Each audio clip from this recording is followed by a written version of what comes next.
This is Jane Dropa, Chair, Friends of the National World War II Memorial.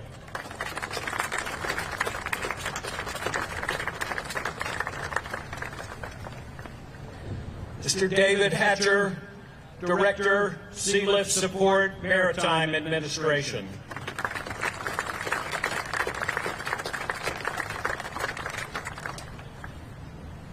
And Chaplain Kevin Trimble.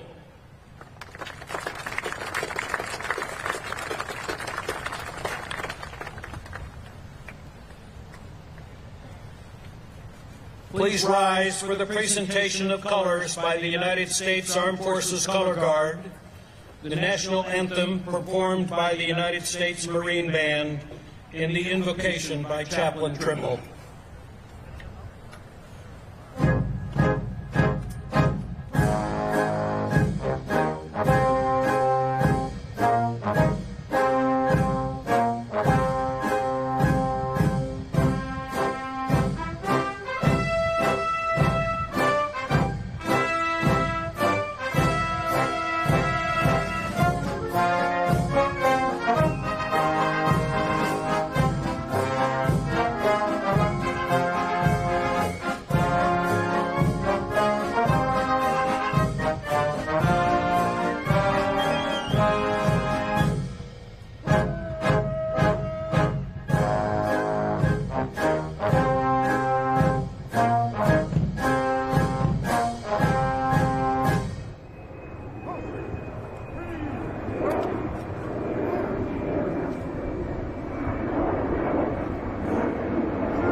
Good morning. According to your faith tradition, would you bow with me in a word of prayer? Almighty God, into whose hand is the life of every living thing and the breath of all mankind, we look to you today in solemn gratitude for your sovereign provision, your protection, and your favor. We acknowledge your presence on this beautiful day as we stand in the shadow of this monument. 80 years ago, after years of violent conflict spanning the globe, the United States of America formally accepted the surrender of the Empire of Japan, ending the greatest armed conflict the world has yet seen. In your eternal wisdom and providence, God, you have raised up countless ordinary men and women who became extraordinary and heroically protected the freedoms of those who came behind them, advancing in the face of an unyielding enemy to liberate the people who were held captive. Countless thousands of brave warriors have given their lives to win peace, and today we honor them here in this memorial as a tribute to their deeds. Sovereign God, I ask your blessings on those who continue to mourn their loss, others who continue to lay claim to your grace. As America's sons and daughters in uniform continue to stand vigilant against the threats of our freedoms, we pray your blessings, your shielding, and your protection. Your sovereign governance continue to preserve the freedoms for which so many have paid with their final breath. God Almighty, we ask that you heal the hurts of this war-torn world and bestow upon us freedom, justice, and peace for all. In your name I pray. Amen.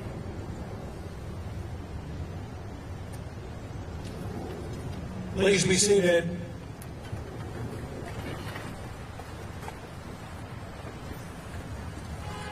The Friends of the National World War II Memorial is proud to co-host today's observance with the National Park Service, stewards of this memorial. We are honored to welcome Dr. Kevin Crease, Superintendent of the National Mall and Memorial Parks. Good morning. Awesome. What great weather this is, huh? Before I begin, I'd like to just recognize the fantastic honor guard, the service they perform every day for representing, respecting all of what we do for the nation. And our outstanding band, thank you very much for everything you do for these ceremonies.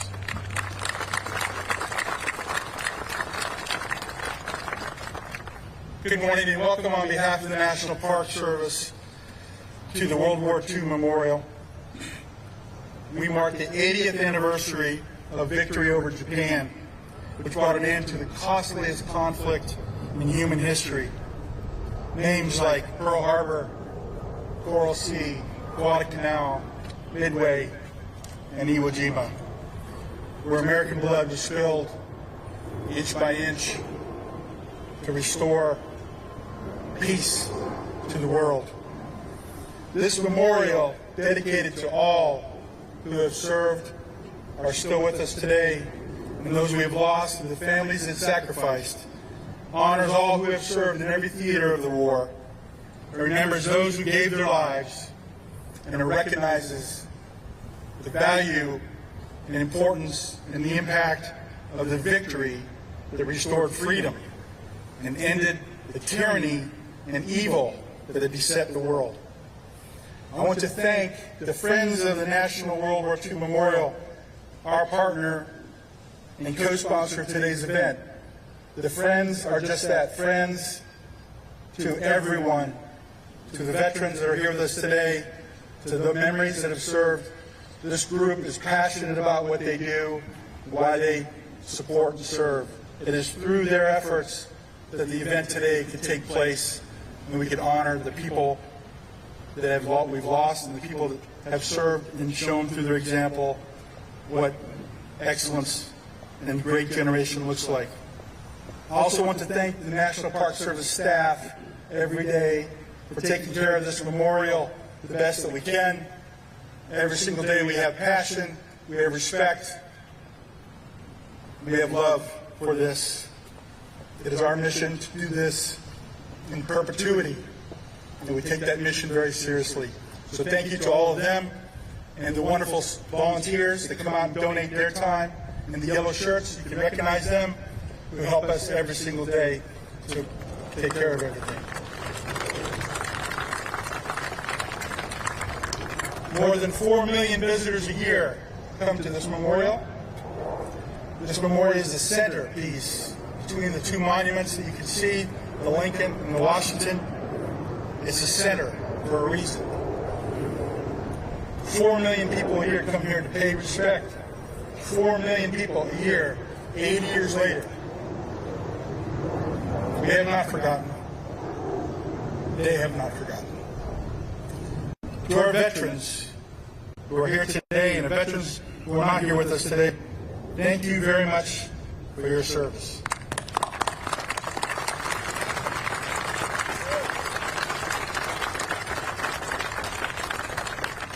We are very honored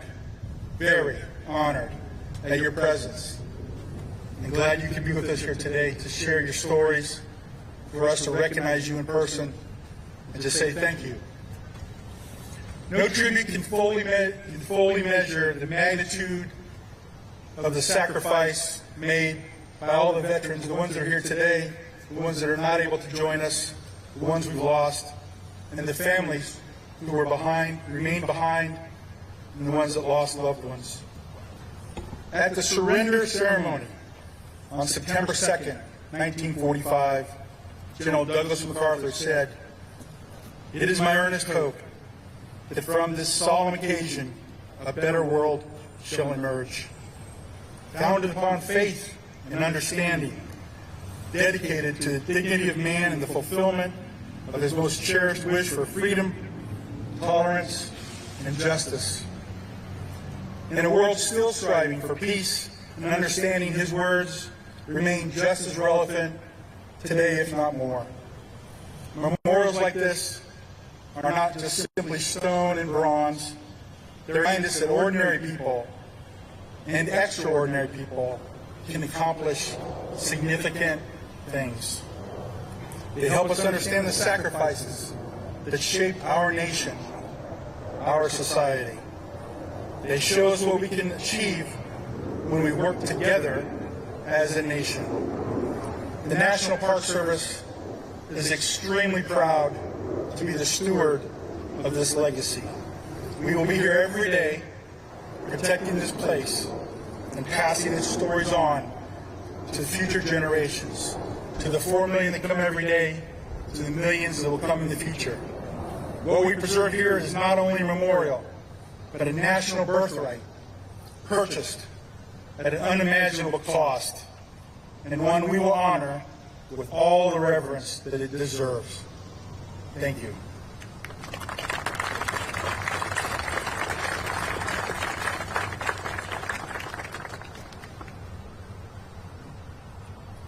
Founded in 2007, Friends of the National World War II Memorial is dedicated to honoring the greatest generation and preserving their legacy for future generations.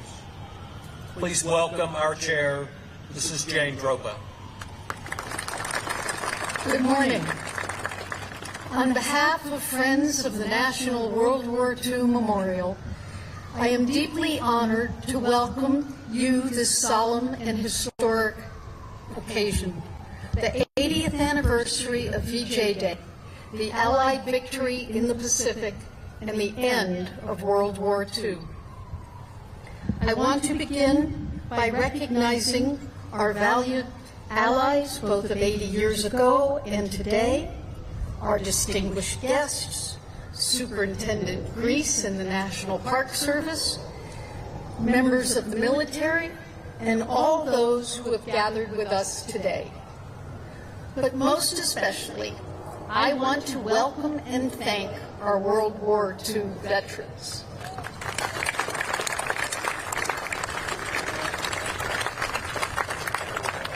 Your presence here today is a powerful reminder of the courage, character, and sacrifice that defined your generation. We are profoundly grateful.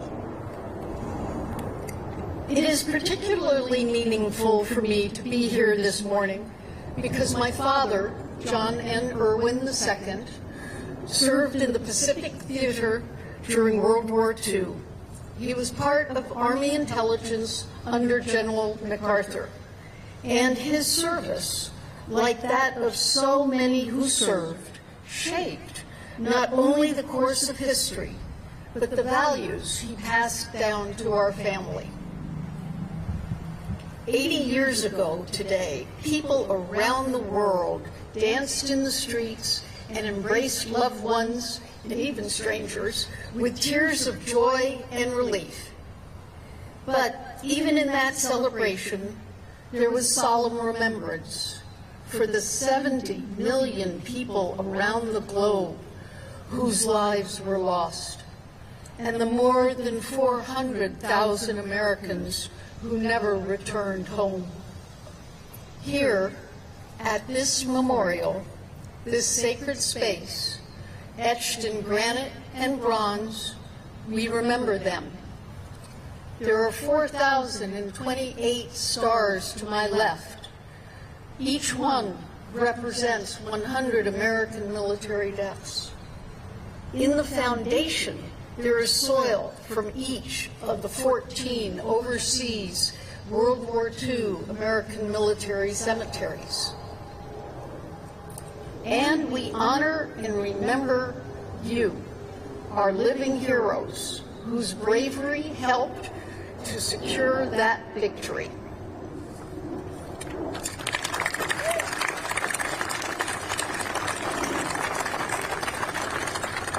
Today is not just a commemoration of the past, it is a call to the future, a call to preserve this memorial and what it stands for.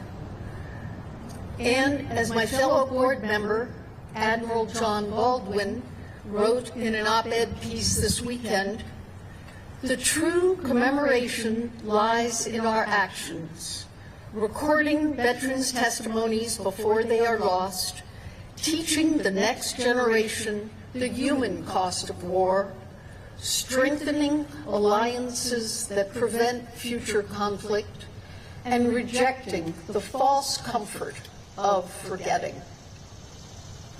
We need to ensure that every generation understands what was won and what was sacrificed.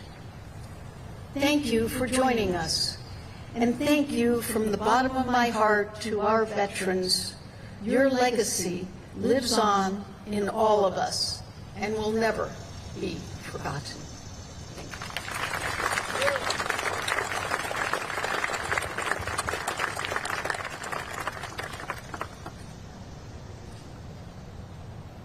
I'd now like to recognize the 36 members of the American Defenders of Bataan and Corregidor Memorial Society who are in attendance today. The flag you see displayed next to the arch on the Pacific side belongs to one of the members. That flag was made from parachute silk of supplies dropped by B-29s after the Japanese surrender, and the flag was erected over the POW camp in Japan.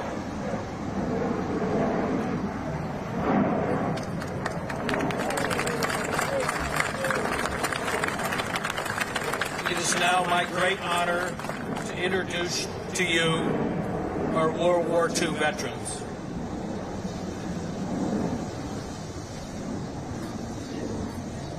Mr. Dave Yoho.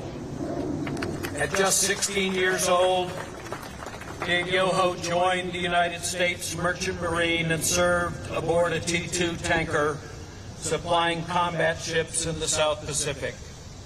The war ended days before his 17th birthday. Let us honor Mr. Dave Yoho.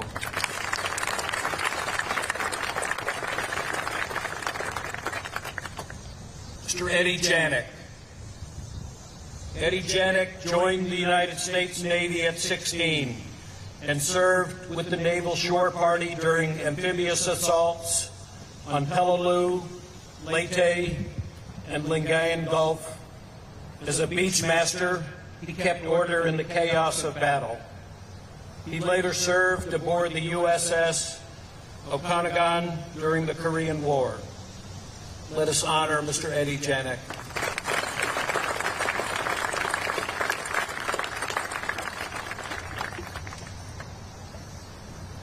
Mr. Dominic Critelli. At 104 years old, Dominic Critelli served with the 95th Infantry Division in the Headquarters Battalion Artillery Aviation Unit.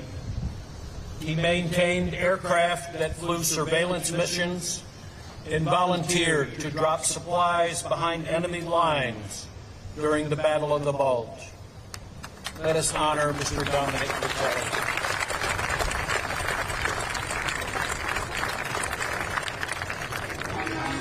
Mr. John Weiss. John Weiss served in the United States Navy from 1944 to 1946. Assigned to the Seabees in the Philippines, he helped build critical airfields to support the planned invasion of Japan. Let us honor Mr. John Weiss.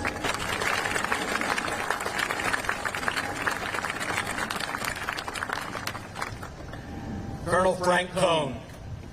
At 100 years old, Frank Cohn was born in Germany in 1925 and escaped with his family to the United States at age 13. Drafted into the United States Army, he served in the Battle of the Bulge, the Rhineland, and Central European campaigns, ultimately meeting Russian forces at the Elbe River. His 35-year military career spanned service in Korea and Vietnam. Let us honor Colonel Frank Cohn.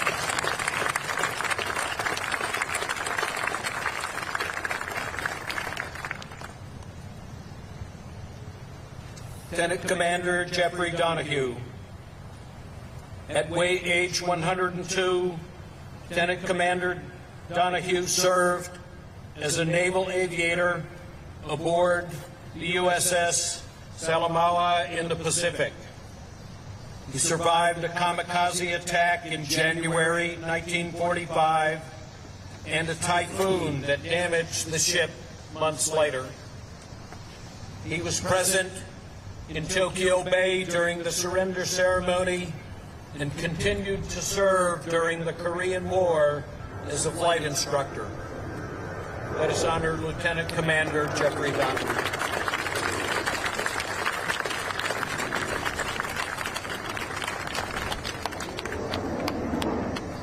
Mr. Bernard Duskin, Jr.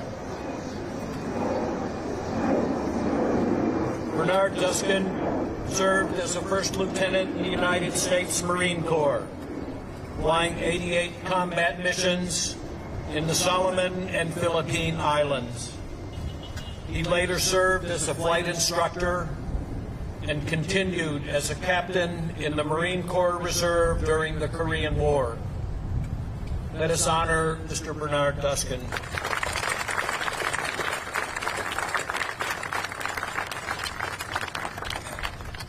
Mr. Callan Safel.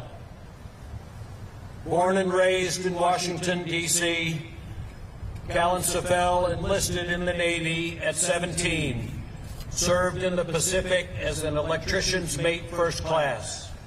Aboard a wooden-hulled degaussing ship, he supported mine-sweeping operations critical to fleet safety. Let us honor Mr. Callan Safel.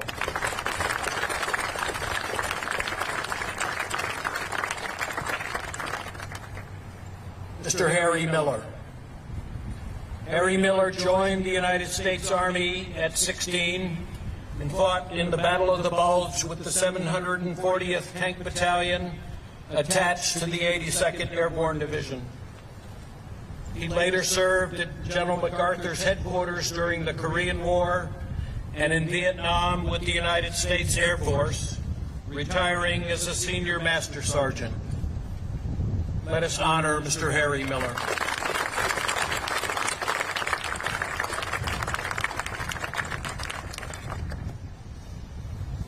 Mr. Alton Riggins. Alton Riggins served in the United States Navy in the Pacific Theater. After the war, he worked as a bricklayer and drove a taxi in Washington, D.C., continuing a life of service to his community. Let us honor Mr. Alton Riggins.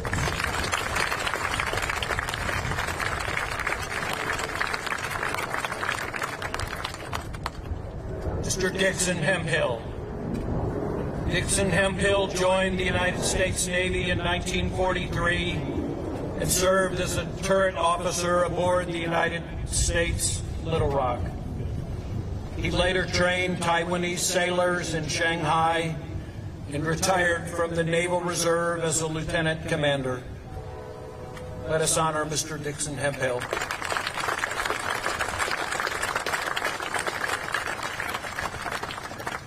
Mr. James Barron. James Barron joined the United States Navy at age 18, served aboard LST 543.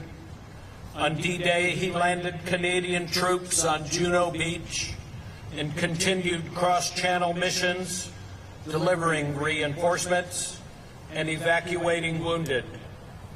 He later built a career with the Atomic Energy Commission. Let us honor Mr. James Barron.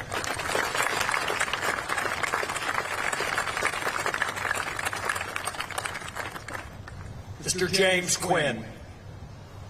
James Quinn joined the Merchant Marine at age 17, transporting supplies through dangerous waters to North Africa and France during the war. He later enlisted in the Navy, where he became a physical trainer and won the Tri-State Lightweight Golden Glove Championship. Let us honor Mr. James Quinn.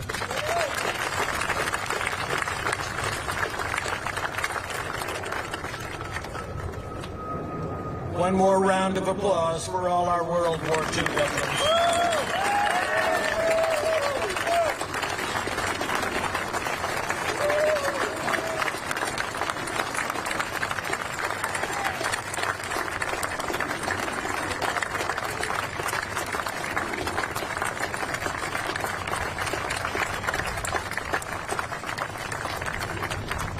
Now, please enjoy a special musical tribute to our veterans, performed by the United States Marine Band.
It is now my great honor to introduce our keynote speaker, Mr. Dave Yoho.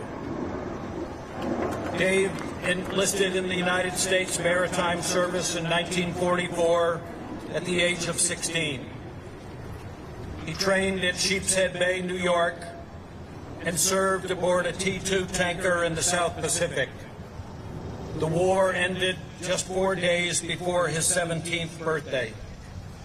After the war, he earned his GED, attended night school, and rose through the business world, eventually founding a successful company and becoming a sought-after speaker across the United States and in 22 foreign countries. Dave is also a recipient of the Congressional Gold Medal. Please welcome Mr. Dave Yoho.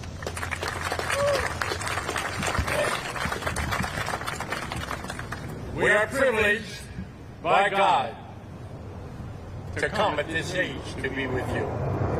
We are privileged to know this sanctuary for those who gave their lives and those who maintain life with all kinds of challenges. We thank you, all of you, for making this possible. And we pay homage to this great, great memorial, and I cannot stop without saying, working with its director, Holly Rotundi, is a gift to us. Now I ask you to reflect on what this means to us. I am one of them, I am part of them, and I speak for them.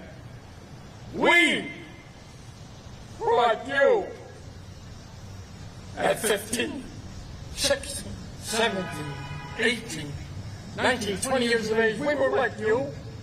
Did you have dreams of your future? Graduating from high school, going to a prom, going to dances, dating your first girl, driving your first car, drinking a Coca-Cola. We had those dreams, but they were never fulfilled because we were called by our country. And we took an oath to pledge that what we did would help mankind. And if you view the movie, Saving Private Ryan, two things I will call to your attention. If you haven't seen it recently, watch it again. Watch the first 20 minutes, and you'll understand combat. You'll understand what they experienced. And there's another passage in there, and it takes place at the cemetery, the military cemetery in France. And we, my wife and I, have been invited twice to be the speakers on D-Day, first on the 75th anniversary and then this last 80th anniversary, but go back to that scene. And an old man kneels before a cross in that cemetery, and he says these words, "Did I lead a worthy life? Did what I did count for anything? Did I represent the oath I took?" And from that, I had the good experience to meet the director of that film, and I said, and that stays with me. Every time I speak in the cemetery, I think about that. Take a walk with me, if you will. Will you walk with me? And you walk over to those stars that you see described. Every one of those stars represents 100 of us who didn't come back. Every one of those stars also represent the families that they left behind, the children, the mothers, the sisters, the brothers, the wives that we left behind. And we are represented here in these structures today. You'll see all the different kinds of people who come to pay homage. Take a walk with me. I want to take you to Pont de Hoc. I want you to experience what I experienced twice, standing at the foot of Pont de Hoc, the D-Day invasion. And when that emoted, and that happened, there's a cliff, a mighty cliff that rises into the air. And U.S. Coast Guards on something called a Higgins boat, flat-bottom boat, carried with them rockets that they shot into the side of that cliff. And from that they shot in there were grappling hooks, there were ropes and chain stairs to climb. And 235 of the nation's finest Rangers stood at the foot of there, and at the blow of a whistle proceeded up the face of that cliff to live it with me, stand with me, experience it, because they got wiped out by German artillery, by German machine guns. They got wiped out. And as one man falls, the second man takes his place. And they finally get to the top of this cliff, and the Germans had moved back their artillery. They moved it back miles. And these guys reaching the top now with no more than a duffel bag full of grenades, find those guns, disarm those guns by dropping hand grenades down the barrel, forever defending them. But here's the price. 235 start that day. 85 can stand at the end of that day. I want to take you back to Pearl Harbor. We were attacked without notice. Nobody came and said, we're going to have a war, now get together. They did it on a Sunday morning, December 7, 1941. They flew in there. And for only 1 hour and 15 minutes, 75 minutes total, they wiped out 2,500 of us. They wiped out our battleships. But let me tell you what they did. They made grave mistakes. Mistake number one, they came on a Sunday. We are pious people, not all of us, but those that were away. They were at church, or they had leave over that night. Mistake number two, the greatest part of our fleet were out on maneuvers, and none of their espionage picked that up. Mistake number three, they left the oil stations. All the oil fields that fueled our ship, they left them standing. But number four, they unleashed a sense of patriotism, democracy, kindness, that, thank you very much. And they forgot that this was a country, all of us dedicated to taking an oath to do what we could do. And so they invoked something that caused us to recruit 60,200,000. Doesn't sound like much, but that was 12.5% of our population. We only had 130 million in at that time. They stripped us of our manhood. 12.5% of our population were sent to war. And the women, God bless the women. The women picked up the chores. A woman could not go into combat in World War II. But the women picked up the chores that we needed. They drove the buses. They drove the trucks. They drove the tanks. They did everything that men did in factories. And if it hadn't been for them, we could have never supplied the goods that we shipped. We shipped, hear me, 15 million tons of armament, clothing, food. 15 million tons. That's Europe. We shipped 8 million tons to the Mediterranean. We shipped 13 million tons to the Pacific. And we sent 5 million tons to our allies in Russia. Now, how many of you know that history? Don't raise your hands, because it's not taught in your school system, and you'll never experience what I'm about to tell you in any lectern in a school that tells you the sacrifice that were made. I look at these gentlemen. I complimented this morning. This is finery at its best. This is Marine Corps at its best. This is Semper Fi at its best. What I think of Semper Fi, when our warriors were taken in to Iwo Jima, search that history and see what you will find. The Japanese people let us come in. The armies let us come in. Let our 2nd Marine Division climb those sandy hills. And then all hell exploded.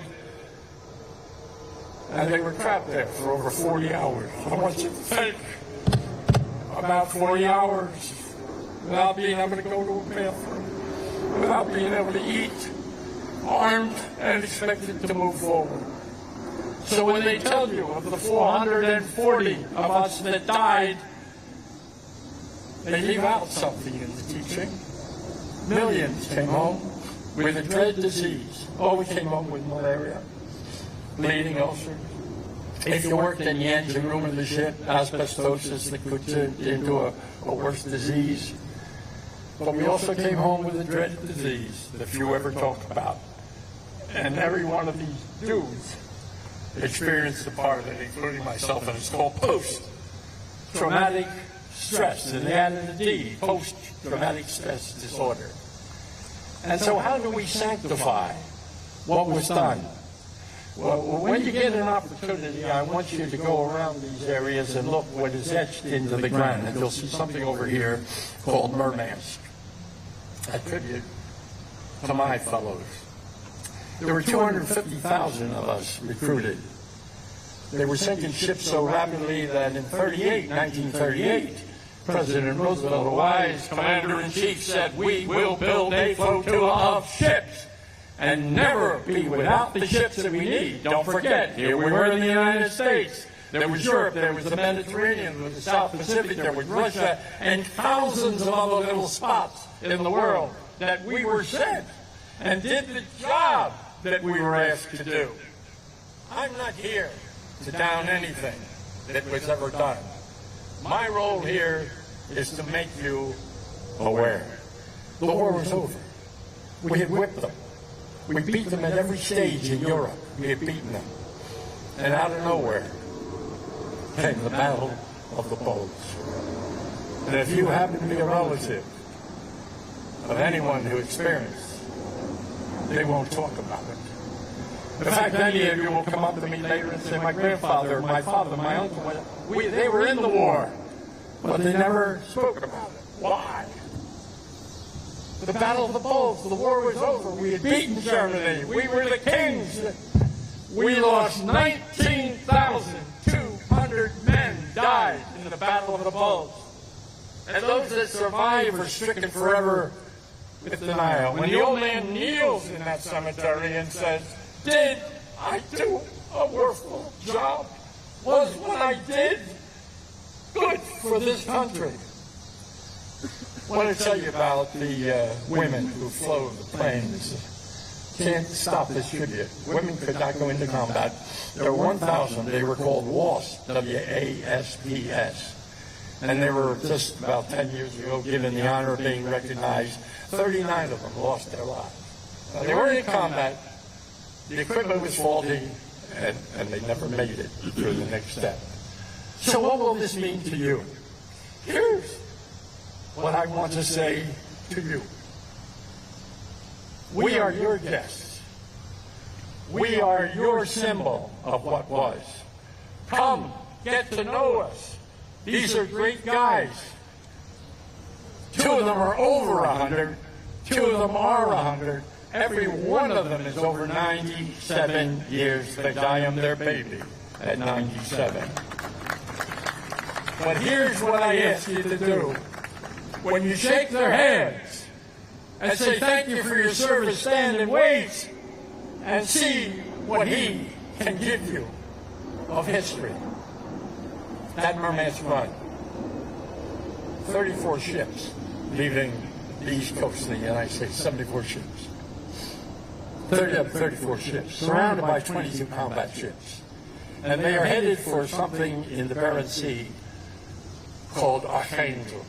That's part of Russia. And those 34 ships were surrounded by convoys and protection in 5 days outside of Russia. An admiral in England withdrew the military support. And all that military support was pulled away and taken to another site because the greatest battleship then existing at the time, the Tirpitz, was housed in Norway. And they were concerned that ship was going to come out. And he made the decision. He was human. People make these decisions all the time. But now, the Barents Sea, 34 ships, 33 of them made it that far. The Barents Sea at that time of the year has a water temperature of 45 degrees below zero. If you hit that water, you have less than 4 minutes to survive.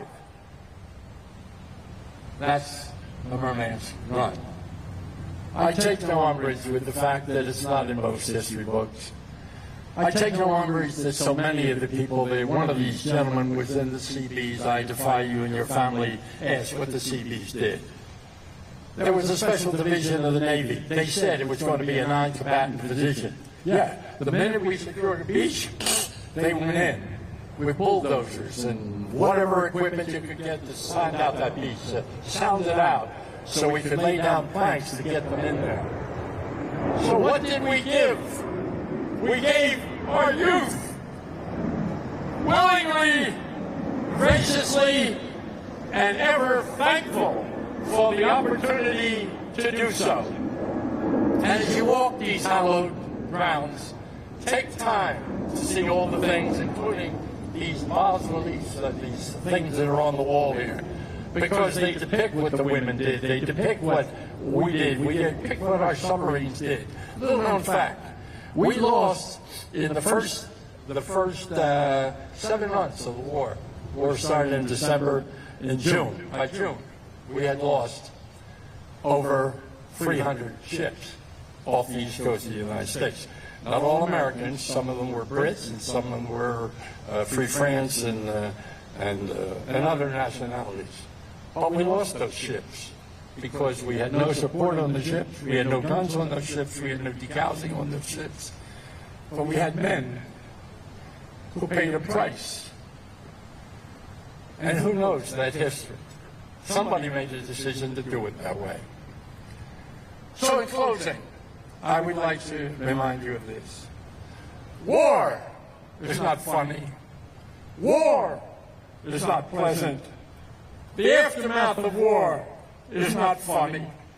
The aftermath of war is not necessarily pleasant. It is only pleasant because we took the time to be here at your gracious invitation to meet us and meet this. We are flesh and blood. Meet us and shake our hands and find out who we were and what we did. So I said in closing, years ago, when troops were called to the military, the English started this 200 years ago. The army came into a town and the bagpipe would skirl. And that skirl of the bagpipe meant, come forward. If you're of fighting age, you come forward and we conscript you. And they put us into uniform. That wasn't me. I'm not that old. They put us in here 200 years ago, and sometimes the parent would never see the child again. And so there was a marvelous hymn. It's a Gaelic hymn, and it's called Londonderry Air. It's Gaelic, and so it defies translation. But what happened in 1926, a barrister in England wrote the words, and we remember it now, and you will remember it as Danny Boy. It starts off rather pleasantly. Oh, Danny Boy, the pipes are parted. What is it? A lover? A wife? A mother? No, it's a father. In our time, fathers didn't say and do those things, so perhaps they get lost. And so they called you to battle. And here's how it ends, because I've paraphrased it. I took that song and I paraphrased it. How we veterans look to our end. And we say, now remember, this is paraphrased, and think of that music. And we say, what if I return and the guns of war are silenced? And I am dead, as dead I well may be. Please, come and find the place where I am lying, and kneel, and say an Ave, a prayer for me. And we shall hear those soft get tread above us, and in our tomb 'twill warm and softer be, if you'll not say that you truly honor me. Then I will sleep in peace for all eternity. Now I want you to take that message with you. When you're with others, tell them about us. Tell them about what you saw and experienced here, and read on to find out more about us. And why do that? Well, because, remember, we gave up our yesterdays for your and their tomorrows. Now, as you leave this place, remember it, remember the words, and tell it to your friends, and tell them to experience this place, and tell them to experience us, to touch our hands, and then say to them that we gave up our yesterdays for their tomorrows, and we thank them for the privilege. And if they say to you, who spoke those words, tell them it was a 16-year-old boy in the heart and mind of a 97-year-old veteran of World War II. God bless you.